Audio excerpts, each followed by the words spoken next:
নমস্কাৰ, মোৰ YouTube channel ৰত্ন চেনেললৈ আপোনালোকক পুনৰ স্বাগতম জনাইছোঁ। যোৱাকালি আমি ইয়াৰ আগৰ ভিডিঅ'টোত আমি সংখ্যা পদ্ধতিৰ 6টা বিষয়ৰ ওপৰত 6টা পইণ্টৰ ওপৰত আমি আলোচনা কৰিছিলোঁ। সেই 6টা বিন্দু আছিল, পইণ্ট আছিল স্বাভাৱিক সংখ্যা, পূৰ্ণ সংখ্যা, যুগ্ম আৰু অযুগ্ম সংখ্যা, মৌলিক আৰু যৌগিক সংখ্যা। এইকেইটাৰ ওপৰত আমি থিয়ৰিটিকেল আমি আলোচনাবিলাক কৰিছিলোঁ। তাৰ ওপৰত হ'ব পৰা প্ৰশ্ন উত্তৰবিলাক আমি আলোচনা কৰা নাছিলোঁ। আহক আমি আজি সেইকেইটাৰ ওপৰত, সেইকেইটা পইণ্টৰ ওপৰত হ'ব পৰা বিভিন্ন প্ৰশ্নৰ বিষয়ে আমি আজি আলোচনা কৰোঁ। আৰু অনুৰোধ থাকিল এই ভিডিঅ'টো আপোনালোকে সম্পূৰ্ণ চাব, নাচালে বহুতখিনি কথা মিছ কৰিব, সম্ভাৱ্য প্ৰশ্নবিলাক মিছ কৰিব আৰু কথাবোৰো বুজি নাপাব। সেইকাৰণে শেষলৈকে চাব। আৰু যদি ভাল পায়, যদি কিবা কথা থাকে কমেণ্ট কৰিব, শ্বেয়াৰ কৰিব, ছাবস্ক্ৰাইব কৰিব আৰু বেল আইকনটো দবাই দিব। আহক আজিৰ ভিডিঅ'টো আৰম্ভ কৰোঁ। আমি আলোচনা কৰিছিলোঁ স্বাভাৱিক সংখ্যা কি আছিল।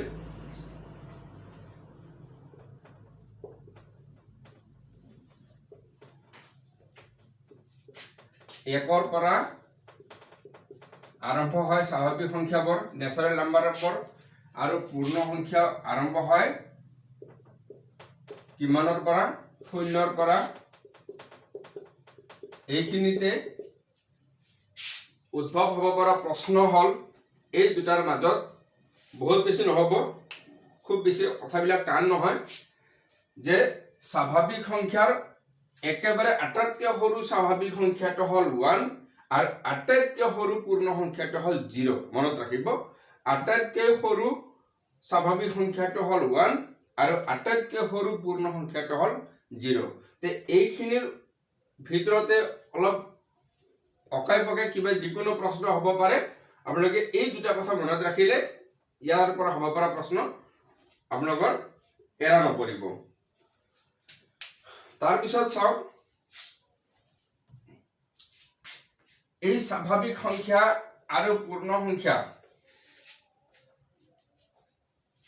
আপোনাৰ কি প্ৰশ্ন হ'ব পাৰে? এটা প্ৰশ্ন আমি আলোচনা কৰোঁ। সাপোজ 1ৰ পৰা 1ৰ পৰা 20 লৈ স্বাভাৱিক সংখ্যাবোৰৰ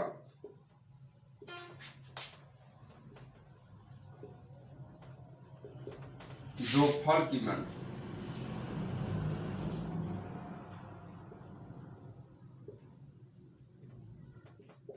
চাব, এনেকুৱা প্ৰশ্ন 1ৰ পৰা 100ৰ ভিতৰত নাইবা তাৰ বেছি সংখ্যাৰে যিয়ে নহওক, এনেকুৱা প্ৰশ্ন যদি হয়, তাৰ এটা শ্বৰ্টকাট ট্ৰিক আছে, সেইটো আপোনালোকে মনত ৰাখিব। এটা ফৰ্মুলা আছে, যি সংখ্যাৰে এনেকুৱা যোগফল কৰিব নিদিয়ক কিয়, খুব বেছি 30 ছেকেণ্ডৰ ভিতৰত আপোনালোকে তাৰ উত্তৰটো উলিয়াব পাৰিব। চাব, 1ৰ পৰা 20 লৈকে স্বাভাৱিক সংখ্যাবোৰৰ যোগফল। সমাধান কেনেকুৱা হয় চাব, 1ৰ পৰা 20 লৈ হ'ব পাৰে, 2ৰ পৰা 20 লৈ, নাইবা 21ৰ পৰা 30 লৈকে, 11ৰ পৰা 20 লৈকে, যিয়ে প্ৰশ্ন নহওক কিয়, ইয়াৰ এই এনেকুৱা প্ৰশ্ন সমাধানৰ পদ্ধতিটো হ'ল, মনত ৰাখিব, প্ৰথম সংখ্যাটো লিখি লওক 1 আৰু শেষৰ সংখ্যাটো তাৰ লগত যোগ কৰি দিয়ক 20। কি কৰিলো? প্ৰথমটো আৰু শেষৰটো এই দুটা যোগ কৰি ললো। তাৰপিছত 1ৰ পৰা 20 লৈকে মুঠতে স্বাভাৱিক সংখ্যা কেইটা হ'ব? 20টা। 1ৰ পৰা 20 লৈ ইয়াত এটাও বাদ পৰা নাই। 1ৰ পৰা 20 লৈ স্বাভাৱিক সংখ্যা 20টা। এই পূৰণ ফলক 2ৰে হৰণ কৰি দিব। তাৰপিছত চাব, 1 আৰু 20ৰ যোগফল 21, এইটো 20, 20, 22ৰে হৰণ, 2ৰে হৰণ কৰিলে কিমান হ'ব? 10। নাইবা যদি হৰণ বুলি নাভাবি আপুনি অলপ বেলেগকৈ ভাবিব পাৰে যে 20ৰ আধা লম, 10 পূৰণ কৰি দিব। দুটাৰ পূৰণ ফল 210। খুব সহজ। প্ৰথম সংখ্যাটো ল'ব, শেষৰটো ল'ব, সেই দুটাক যোগ কৰি দিব, তাৰ পিছত মুঠ কিমানটা সংখ্যা আছে সেইখিনিৰ ভিতৰত সেই সংখ্যা কিমান আছে সেইটো পূৰণ কৰি দিয়ক আৰু গোটেইখিনিক হৰণ কৰি দিব পূৰণফলক হৰণ কৰি দিলে যেটো যুগ্ম সংখ্যা চাব এই দুটাৰ যোগফল 21 হল আৰু এইটো হল 20 যুগ্ম সংখ্যাৰ আধা লব 10 এই দুটা পূৰণ কৰি দিয়ক 210 আমি এনেকুৱা আৰু এটা প্ৰশ্ন লম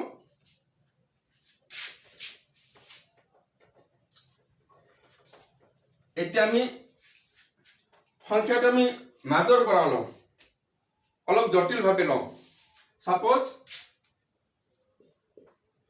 11 और পৰা 20 লৈ স্বাভাৱিক সংখ্যাবোৰৰ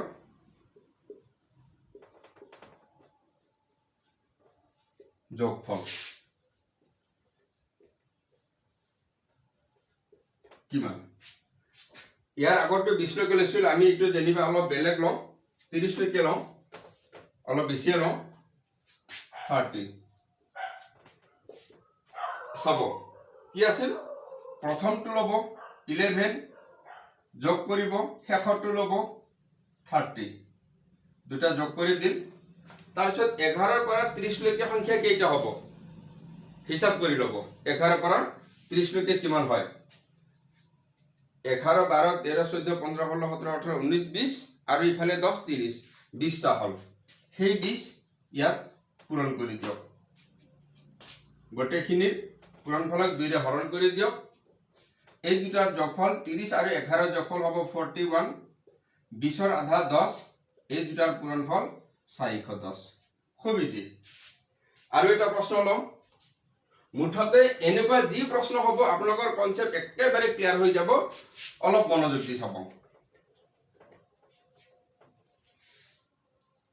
আমি বেলেগ এটা ললো সাপোজ 1 ৰ পৰা 30 লৈ যুগ্ম সংখ্যাবোৰৰ যোগফল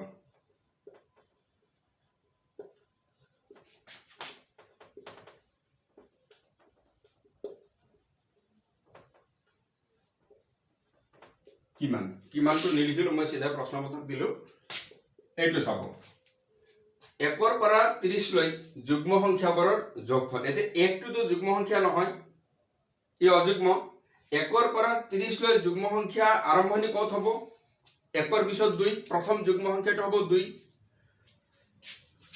2 আৰু যদি টান পায় আপোনালোকে মনে মনে সেই সংখ্যাবোৰৰ এটা তালিকা বনাই ল'ব 2 4 6 8 10 এনেকে গৈ 30 লৈকে হ'ব প্ৰথম সংখ্যাটো হল 2 প্ৰথম যুগ্ম সংখ্যা 1 ৰ পৰা 30 লৈ বুলি গৈছে শেষৰটো হল 30 দুটা যোগ কৰি দিয়ক তাৰ পিছত 1 ৰ পৰা 30 লৈ যুগ্ম সংখ্যা মুঠতে কেইটা হ'ব চাব 1 ৰ পৰা 30 লৈকে সংখ্যা হল মুঠতে 30 টা 30 টাৰ আধা যুগ্ম আধা অযুগ্ম গতিকে যুগ্ম সংখ্যা কেইটা হ'ব নিশ্চয় 15 টা হ'ব মুঠ সংখ্যা 30 তাৰে আধা যুগ্ম আধা অযুগ্ম গতিকে 30 ক আমি যদি দুই ভাগ কৰো 15 15 পাম যুগ্ম সংখ্যা মুঠতে 15 টা 15 ইয়াক 2 ৰে হৰণ কৰি দিয়ক এতিয়া 2 আৰু 30 আমি যিমান সম্ভৱ শৰ্টকাট কৰো 2 আৰু 30 ৰ যোগফল 32 32 ৰ আধা কিমান হ'ব 16 এই 15 টো পূৰণ কৰি দিয়ক এতিয়া এই দুটাৰ পূৰণফল কিমান হ'ব 16 into 15 5 6 গুণ 30 ৰ শূন্য হাতে 3 5 গুণ 5 3 8 1 6 গুণ 6 1 গুণ 1 0 4 2 2 4 0 240 এনেকে এই পদ্ধতিৰে যেনেকুৱা সংখ্যাই নহওক কিয় উত্তৰ ওলাব পাৰিব যি প্ৰশ্ন নহওক আপোনালোকৰ হাতৰ পৰা এৰা নপৰিব ঠিক একেদৰে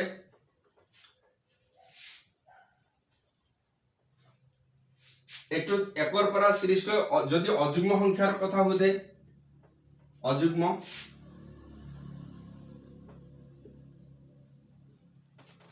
সংখ্যাবোৰৰ যোগফল কিমান তেতিয়াহ'লে কি হ'ব প্ৰথম অযুগ্ম সংখ্যাটো 1 হ'ব আৰ শেষৰটো কিমান হ'ব এটা 30 নহব এটা 30 যুগ্ম সংখ্যা একবাৰ পৰা 30 লৈ একেবাৰে শেষৰটো অযুগ্ম সংখ্যা হ'ব 29 টো যোগ কৰি দিও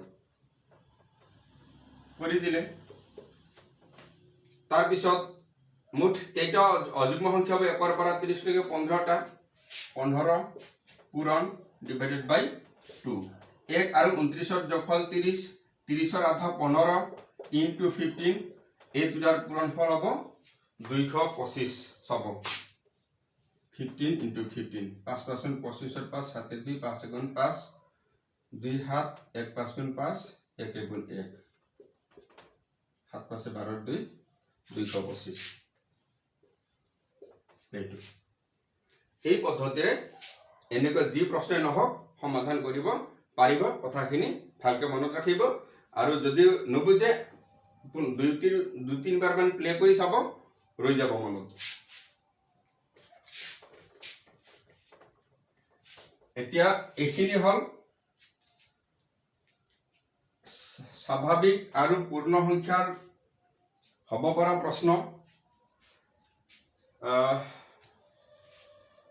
একেবাৰে সৰু স্বাভাৱিক সংখ্যা 1 সৰু পূৰ্ণ সংখ্যা 0 সেইখিনি কথা কলোৱে তাৰ পিছত আছিল যুগ্ম আৰু অযুগ্মৰ ক্ষেত্ৰতো এই ইতিমধ্যে যেটো আলোচনা কৰিলে মানে সেইখিনিয়ে পৰিব যুগ্ম অযুগ্ম যেহেতু জৰা আৰু বেজৰা তাত আৰু বেলেগ কথা নাই বহুত বেছি টান নহয় তাৰ পিছত আহো যৌগিক আৰু মৌলিক এই লৈ বহুত প্ৰশ্ন হোৱাৰ অৱকাশ আছে যৌগিক আৰু মৌলিক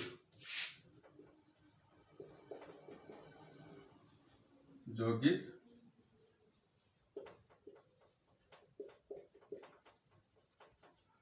যোৱাকালি ইয়াৰ থিওৰিখিনি আমি আলোচনা কৰিছিলো আজি এই বিষয় লৈ হ'ব পৰা সম্ভাৱ্য প্ৰশ্নবোৰৰ বিষয়ে আমি আলোচনা কৰিম যৌগিক আৰু মৌলিকত বুজিব লগা কথা বহুতখিনি আছে মন কৰিব চাব এতিয়া যৌগিক মৌলিকত ইয়াৰ আগৰ ভিডিঅ'ত আমি আলোচনা কৰিছিলো যে 1ৰ পৰা আমি 100 লৈকে সংখ্যাবোৰ আমি লিখি লৈ এই বিষয়ে আলোচনা কৰিছিলো 1ৰ পৰা 100 লৈকে মুঠ কেইটা মৌলিক সংখ্যা পাইছিলো 25টা মনত ৰাখিব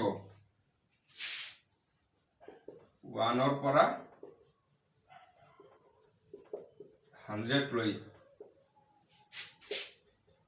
মুঠ মৌলিক সংখ্যা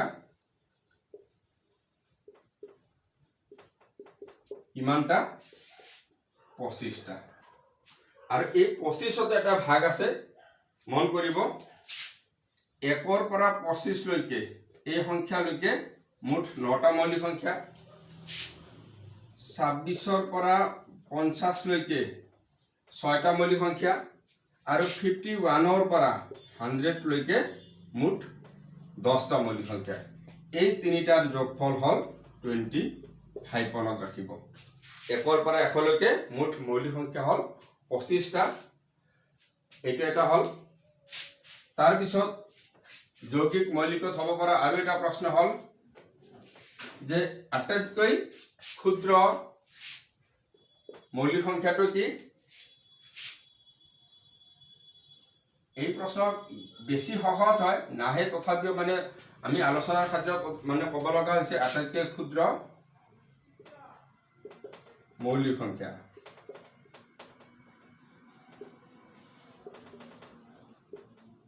কি হ'ব আটাইতকৈ সৰু মৌলিক সংখ্যা 2 আৰু ইটোৰ ওপৰত হ'ব পৰা আৰু এটা প্ৰশ্ন হল যে ইয়াৰ আৰু এটা বৈশিষ্ট্য আছে যে একমাত্ৰ যুগ্ম অথচ মৌলিক সংখ্যাটো কি এটো একেবাৰে ক্লাস 4-5 ৰ কোৱেশ্চন মন কৰিব আটাইতকৈ কি কলো একমাত্ৰ যুগ্ম অথচ মৌলিক সংখ্যাটো হল এই 2 বাকি যিমান মৌলিক সংখ্যা আছে আটাইবোৰে অযুগ্ম মাত্ৰ এই 2টোহে যুগ্ম সংখ্যা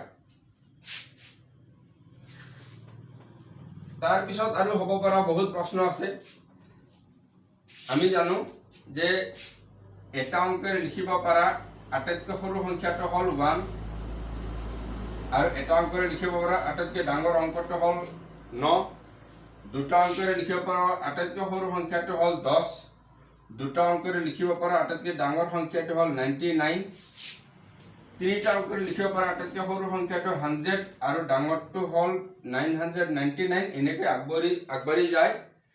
এইখিনিৰ পৰা যৌগিক মৌলিক বিষয়ক হ'ব পৰা প্ৰশ্নটো এনেকুৱা যে এটা অংকেৰে লিখিব পৰা আটাইতকৈ ডাঙৰ মৌলিক সংখ্যাটো কি?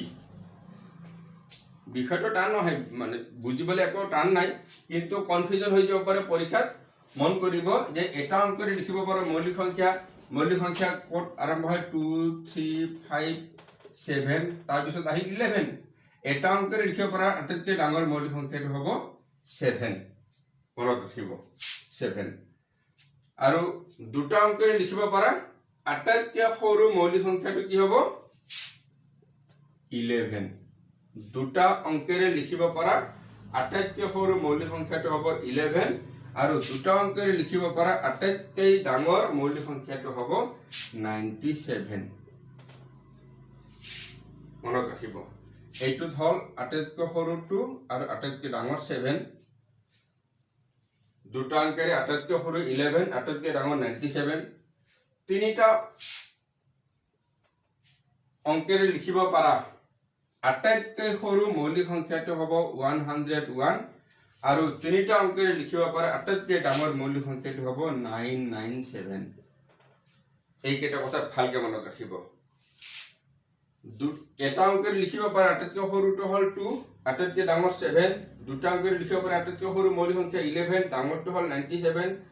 তিনিটা অংকেৰে লিখিব পৰা আটাইতকৈ সৰু মৌলিক সংখ্যা হ'ল 101 আৰু ডাঙৰটো হ'ব 997। তাৰপিছত যদি চাৰিটা অংকেৰে লিখিব পৰা যদি প্ৰশ্ন হয়, আটাইতকৈ সৰুটো হ'ব 1009 আৰু আটাইতকৈ ডাঙৰটো হ'ব 9997। এইখিনি কথা খুব ভালকে মনত ৰাখিব।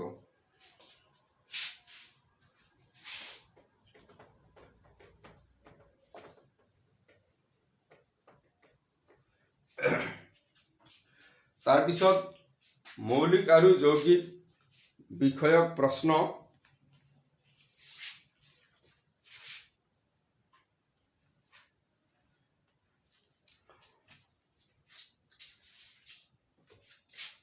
ইয়াত আৰু এটা বিষয় আছে সহমৌলিক।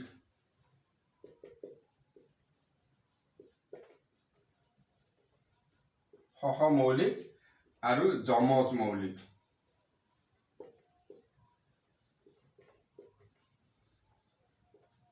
চাব, সহমৌলিক আৰু যমজ মৌলিক এই দুটা বস্তু বুজি ল'ব। সহমৌলিকটো হ'ল কি যে যিকোনো দুটা সংখ্যা যদি উৎপাদক 1 হয়, অৰ্থাৎ তাক আমি কোনো এটা কমন সংখ্যাৰে যদি হৰণ কৰিব নোৱাৰো, সাপোজ 5 আৰু 9, এতিয়া 5 আৰু 9 এই দুটা সংখ্যাক আমি 1ৰ বাদে কোনো সংখ্যাৰে আমি হৰণ কৰিব নোৱাৰো। আৰু এটা কথা মন কৰিব যে সহমৌলিকৰ বাবে সংখ্যাটো মৌলিক হ'ব লাগিব তেনেকুৱা কোনো কথা নাই। 9 আৰু 10 এই দুটা সহমৌলিক। আমি জানো যে 9 আৰু 10 দুয়োটা অথচ যৌগিক সংখ্যা, কিন্তু ইহঁতৰ কোনো এটা কমন উৎপাদক নাই, কমন ফেক্টৰ নাই, অৰ্থাৎ 9 আৰু 10ক আমি কোনো সংখ্যাৰ হৰণ কৰিব নোৱাৰো এক্সেপ্ট 1। এনেকুৱা সংখ্যাৰ জোৰক কি বুলি কোৱা হয়? সহমৌলিক সংখ্যা বুলি কোৱা হয়। মনত ৰাখিব, যিকোনো দুটা সংখ্যাক যদি আমি বেলেগ কোনো সংখ্যাৰ হৰণ কৰিব নোৱাৰো, একৰ বাদে বেলেগ কোনো সংখ্যাৰে যদি হৰণ কৰিব নোৱাৰো, অৰ্থাৎ একৰ বাদে যদি বেলেগ উৎপাদক নাথাকে, তেতিয়াহ'লে সংখ্যা জোৰক আমি সহমৌলিক সংখ্যা বুলি কওঁ।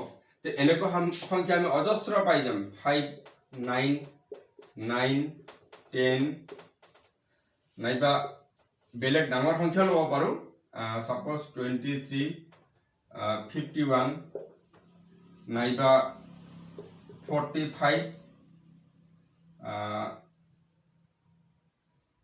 আৰু 44 45 আৰু 44 দুয়োটা যৌগিক সংখ্যা কিন্তু চাব 45ক আমি 9ৰে হৰণ দিব পাৰোঁ 9 5 গুণ 45 বা 5 9 গুণ 45 44টোক 4ৰে হৰণ যায় নাইবা 11ৰে হৰণ যায় কিন্তু যেতিয়া এই দুটা কথা আমি তুলনা কৰোঁ আমি বেলেগ কোনো এনেকুৱা সংখ্যা নাপাওঁ যিটোৰে একেলগে আমি দুয়োটা সংখ্যা হৰণ কৰিব পাৰোঁ এনেকুৱা সংখ্যাৰ জোৰক সহমৌলিক সংখ্যা বুলি কোৱা হয় মনত ৰাখিব তাৰ পিছত আমি আলোচনা কৰোঁ যমজ মৌলিক সহমৌলিকক ইংৰাজীত কো প্ৰাইম বুলি কোৱা হয় কো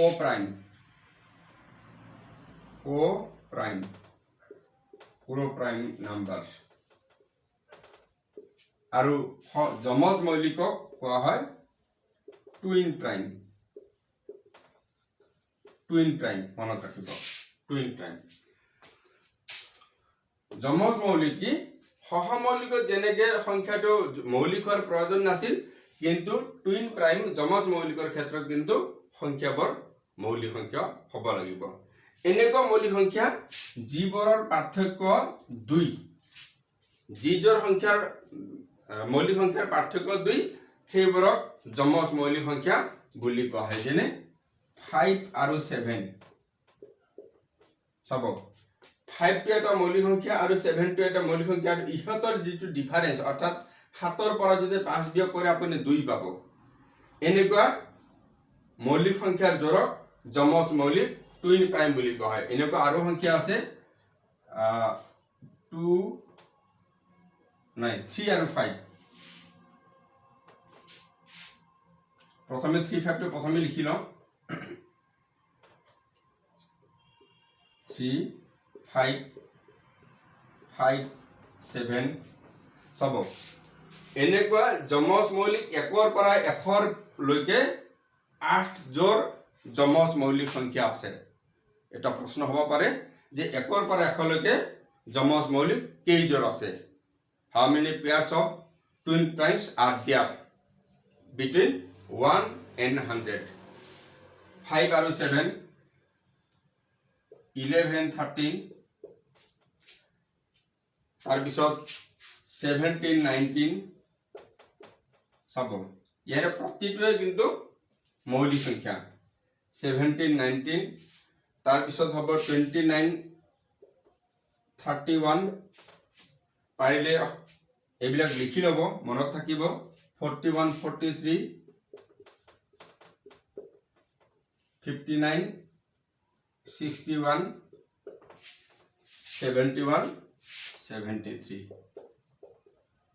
সাকশন কেইজোৰ হল 1 2 3 4 5 6 7 8 1ৰ পৰা 100 লৈকে মুঠতে এই 8 জোৰ যমজ মৌলিক আছে যমজ মৌলিক কাক কোৱা হয় যিজোৰ মৌলিক সংখ্যাৰ পাৰ্থক্য 2 5 - 3 2 7 - 5 2 13 - 11 2 19 - 17 2 এনেকুৱা প্ৰতিটোৰে পাৰ্থক্য আপুনি 2 2 পাব এই এনেকুৱা সংখ্যাবিলাকক মৌলিক সংখ্যাৰ জোৰক কোৱা হয় যমজ মৌলিক সংখ্যা